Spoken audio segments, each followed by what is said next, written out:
Nia and Dwayne discussed the night before. He joked that the workout left him sore. Then, with a grin, he asked how a mother could raise a good girl on the outside, but a devil on the inside. Nia laughed, teasing that he had her wide open. He warned her to watch herself. She quickly clarified she meant emotionally. Then she called him a creep.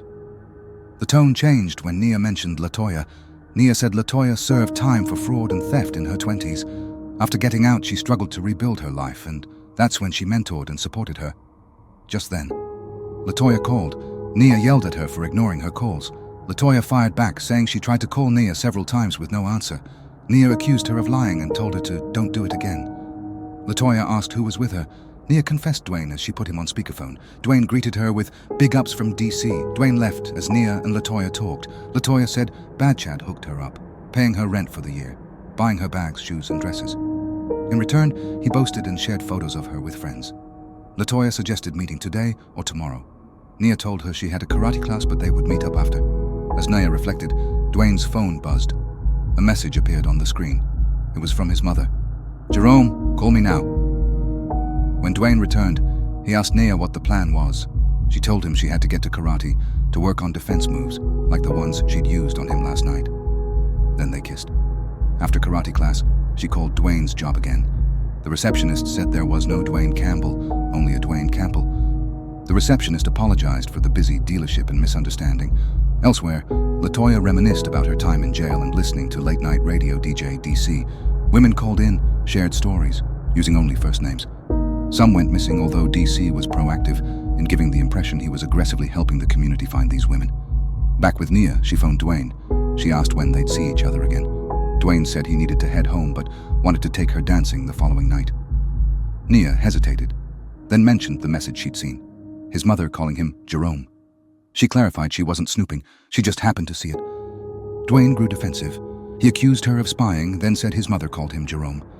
He shifted the conversation, telling her his dating profile was still active. He asked, during the nights, she didn't respond. Who had been in her bed? He asked what name she had stuttered the other day because it didn't sound like his. At that point, Nia was stunned. She could barely process what she was hearing. When the call ended, Nia thought his mood swings were too much. The next day, as she had a drink, she reflected on her time with Dwayne. The stress had taken its toll. She figured the one person she was supposed to cry in his arms to wake up her heart was causing her pain. She took a sip of her drink, then felt uneasy in her stomach before it came rushing up. That evening, while trying to calm her mind, Nia looked up, hoping her fears weren't confirmed. Later, alone in the bathroom, she slowly looked down, a positive pregnancy test. Her eyes widened in fear. Later, Latoya stopped by. Nia kept the pregnancy to herself. The topic shifted to Dwayne. Latoya told Nia that during her time in jail, she used to listen to a late-night DJ named DC, and his voice sounded just like Dwayne's. She played an old radio clip for Nia.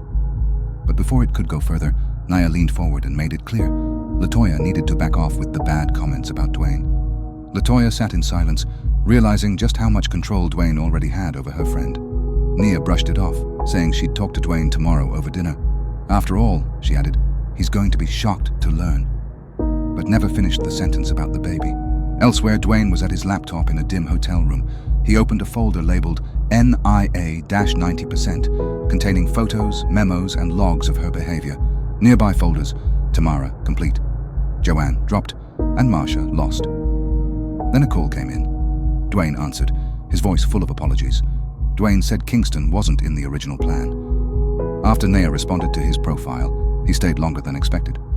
Dwayne's mother mentioned transfer delays and a girl from Montego Bay. Dwayne said, understood this wasn't only about Nia, it was part of something bigger and darker. His mother scolded.